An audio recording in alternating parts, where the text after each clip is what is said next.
ವೀಕ್ಷಕರೇ ಎಲ್ರಿಗೂ ನಮಸ್ಕಾರ.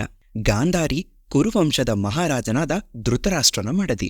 ಈಕೆಗೆ 101 ಜನ ಮಕ್ಕಳಿದ್ರು. ಯಾವುದೇ ಓರ್ವ ಮಹಿಳೆಗೆ ಏಕಕಾಲದಲ್ಲಿ 101 ಮಕ್ಕಳು ಜನಿಸಲು ಹೇಗೆ ಸಾಧ್ಯ? ಗಾಂಧಾರಿಗೆ 101 ಜನ ಮಕ್ಕಳು ಜನಿಸಿದ್ದೇಕೆ ಅನ್ನೋದನ್ನ ಇದೇ ವಿಡಿಯೋನಲ್ಲಿ ತಿಳಿಸ್ತಾ ಇದ್ದೀನಿ. ಹಾಗಾಗಿ ವಿಡಿಯೋ ತುಂಬಾನೇ ಚಿಕ್ಕದಾಗಿರುತ್ತೆ, ಎಲ್ಲೂ ಸ್ಕಿಪ್ ಮಾಡದೆ ವಿಡಿಯೋವನ್ನ ಕೊನೆ ತನಕ ನೋಡಿ. ಹಾಗೆ ಚಾನಲ್ಗೆ ಯಾರಾದರೂ ಹೊಸದಾಗಿ ವಿಸಿಟ್ ಕೊಟ್ಟಿದ್ರೆ ದಯವಿಟ್ಟು ಚಾನಲನ್ನು ಸಬ್ಸ್ಕ್ರೈಬ್ ಮಾಡ್ಕೊಳ್ಳಿ. ಹಾಗೆ ಪಕ್ಕದಲ್ಲಿ ಕಾಣೋ ಬೆಲ್ ನೋಟಿಫಿಕೇಶನ್ ಆಲ್ ಸೆಟ್ ಮಾಡೋದು ಮರಿಲೇಬೇಡಿ. ಹಾಗಿದ್ರೆ ತಡ ಮಾಡೋದು ಬೇಡ, ಬನ್ನಿ ಡೈರೆಕ್ಟಾಗಿ ಟಾಪಿಕ್ ಕಡೆ ಹೋಗೋಣ. ಹೌದು ವೀಕ್ಷಕರೇ, ಯಾವುದೇ ವ್ಯಕ್ತಿಯನ್ನಾದರೂ ಅಚ್ಚರಿಗೊಳಿಸಬಹುದಾದಂತಹ ಸಾವಿರಾರು ಘಟನೆಗಳು ಮಹಾಭಾರತದ ಅವಧಿಯಲ್ಲಿ ನಡೆದಿವೆ.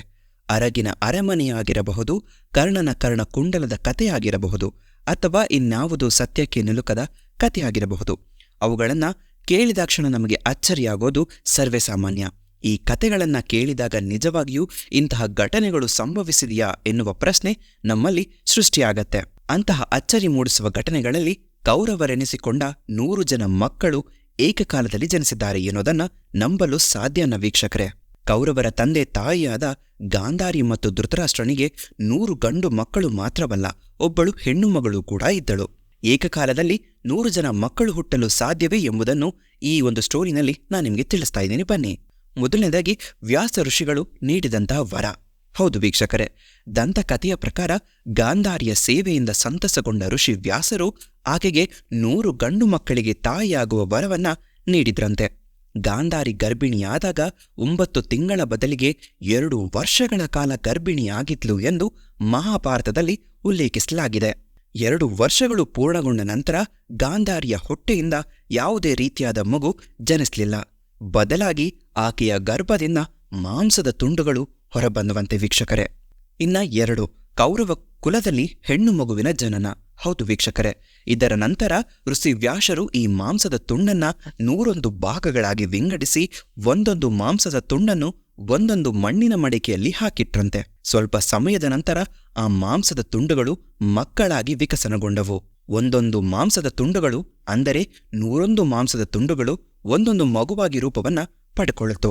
ಈ 101 ಮಕ್ಕಳಲ್ಲಿ ಹಿರಿಯ ಮಗುವಿಗೆ, ಅಂದರೆ ಮೊದಲ ಮಗುವಿಗೆ ದುರ್ಯೋಧನ ಎಂದು ಹೆಸರಿಡಲಾಯಿತು. ಅವರು ಮಹಾಭಾರತದ ಪ್ರಮುಖ ಪಾತ್ರಗಳಲ್ಲಿ ಒಬ್ಬರು. ಕೊನೆಯಲ್ಲಿ ಈ ಹೂಜಿಗಳಿಂದ ಮಗಳು ಕೂಡ ಜನಿಸಿದಳು. ಅವಳ ಹೆಸರು ದುಶಾಲ ಅಂತ ಹೇಳಿ. ಇನ್ನ 3ನೇದಾಗಿ 100 ಜನ ಮಕ್ಕಳು ಜನಿಸಲು ಕಾರಣ ಏನು ಎನ್ನೋದು. ಗಾಂಧಾರಿಯು ತನ್ನ ಹಿಂದಿನ ಜನ್ಮದಲ್ಲಿ ಜೀವಿಗಳನ್ನ ಕೊಂದು ಪಾಪವನ್ನ ಮಾಡಿದ್ಲು ಎಂದು ಮಹಾಭಾರತದಲ್ಲಿ ವಿವರಿಸಲಾಗಿದೆ. ಇದರಿಂದಾಗಿ, ಅಂದರೆ ಆಕೆಯು ಮಾಡಿದ ಪಾಪಗಳಿಂದಾಗಿ ಅವಳಿಗೆ ಸಂತಾನ ಭಾಗ್ಯ ತುಂಬಾನೇ ತಡವಾಗುತ್ತದೆ. ಗಾಂಧಾರಿ ತನ್ನ ಹಿಂದಿನ ಜನ್ಮದಲ್ಲಿ ಪಾಪ ಕೃತ್ಯಗಳನ್ನು ಮಾಡಿದ್ದುದರಿಂದ ದ್ವಾಪರ ಯುಗದಲ್ಲಿ ಅದರ ಫಲಿತಾಂಶವನ್ನು ಪಡೆದನು. ಒಂದು ಕಥೆಯ ಪ್ರಕಾರ ಗಾಂಧಾರಿಯು ತನ್ನ ಹಿಂದಿನ ಜನ್ಮದಲ್ಲಿ 100 ಆಮೆಗಳನ್ನ ಕೊಂದಿದ್ಲಂತೆ.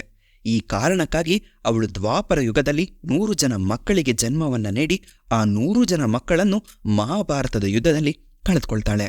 ಗಾಂಧಾರಿಯು ತನ್ನ ಹಿಂದಿನ ಜನ್ಮದ ಪಾಪಕರ್ಮಗಳಿಂದ ಆಕೆಯ ಮಹಾಭಾರತ ಅವಧಿಯಲ್ಲಿ ಸಾಕಷ್ಟು ಸಮಸ್ಯೆಗಳನ್ನ ಎದುರಿಸ್ತಾಳೆ.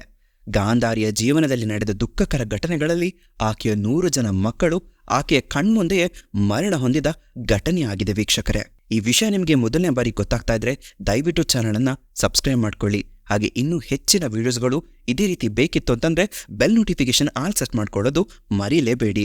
ಹಾಗೆ ಈ ವಿಡಿಯೋ ಬಗ್ಗೆ ನಿಮ್ಮ ಅಭಿಪ್ರಾಯ ಏನು ಅನ್ನೋದನ್ನ ನನಗೆ ಕಾಮೆಂಟ್ ಸೆಕ್ಷನಲ್ಲಿ ಕಾಮೆಂಟ್ ಮಾಡಿ ತಿಳಿಸ್ಕೊಂಡ್ಕೊಡಿ.